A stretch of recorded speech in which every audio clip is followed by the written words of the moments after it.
Un altre cas, perquè entenem que el que està fent, Enrique, el seu esforç, el teu esforç, representa a tots els que, com tu, han vist com se'ls furtava el destí i en aquesta situació potser es troben molts dels menors que van néixer a la Casa Cuna Santa Isabel de València i van ser adoptats de manera presumptament irregular. És el cas, com dèiem, que volem conèixer també avui de Maribel Peris Climent, que va néixer l'11 de maig de 1967. Ella també busca sa mare. Anem a conèixer la seva història.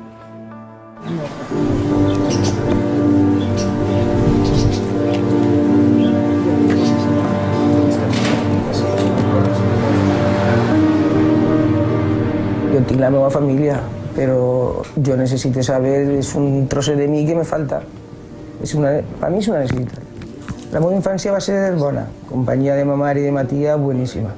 Vamos. I m'enterí quan tenia 13 anys en el col·legi.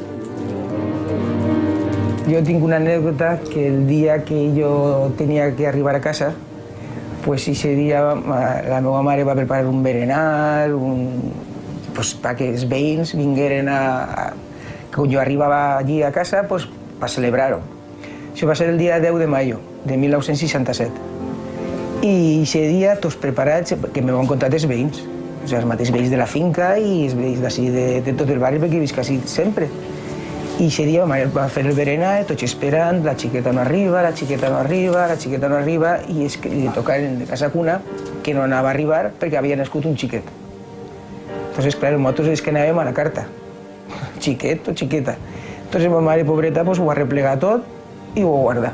I al dia següent jo vaig néixer a les 7:30 del matí, de l'11 de maio, i ja sobre migdia o per ahir, no arriba a migdia, li tocaren que sí que havia nascut una xiqueta. I ma mare, pobreta, trau altra vegada tot el berenar, tots els veïns esperant que jo arribara.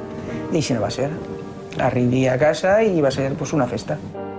Hi ha una mare de Casa Cuna que en el programa, que li diuen Ascensión, que ella sí que estigui en companyia de la meva mare biològica. El dia 10 nasqué un xiquet, ¿vale? I jo nasquí el dia 11. Com elles es ficaven en un quarto després de parir, ella només se'n recorda que hi havia una senyora, una xica joveneta, en el monyo molt negre. Eixa xica era la meva mare. Nosaltres tenim unes taquetes en els braços, jo per exemple la tinc així, la tinc ahí, la tinc en el cos, els meus xiquets l'han tret igual, el xiquet en el mateix puesto, la xiqueta en la cama, però les taques són molt significatives perquè jo sí que les he apartat als xiquets. Entonces yo supongo que a mí me las habrán pasado también.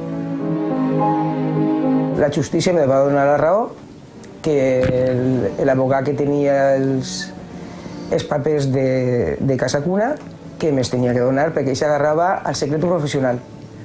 Però per damunt del secret professional està l'artículo 39 del Código Civil, que nosaltres sí que tenim dret a saber la filiació biològica.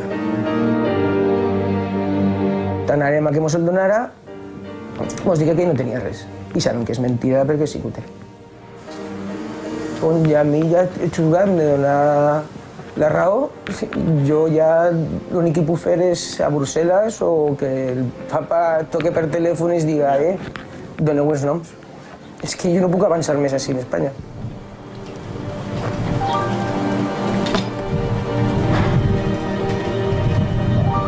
Aquesta és la història de Maribel. Ella i tu, Enrique, vos trobeu en una situació molt semblant. Teniu sentències judicials favorables perquè els responsables de la Casa Cuna no acaten aquestes decisions judicials i vos faciliten tota aquesta informació que tenen.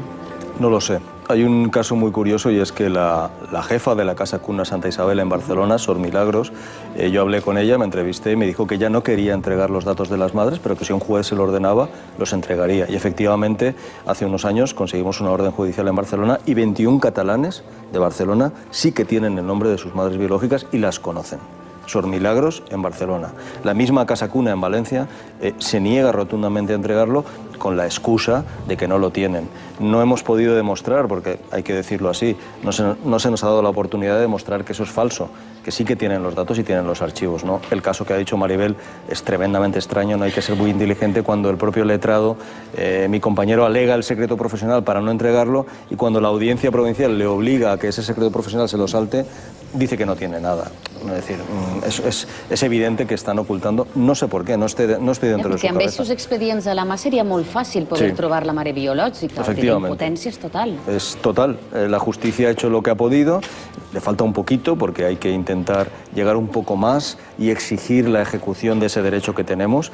Y bueno, estamos llegando ya pues hasta el propio Estado Vaticano para que interceda. Es yo creo que una cuestión personal, porque lo que resulta muy increíble es que parte de la Iglesia sí que colabore, sí que cumpla las resoluciones judiciales, y nos ha tocado, en este caso, a los valencianos nacidos en la Casa Cuna Santa Isabel, encontrar una persona que, por los motivos que sea, no quiere cumplir esas resoluciones judiciales, ¿no? Yo creo que es una cuestión personal.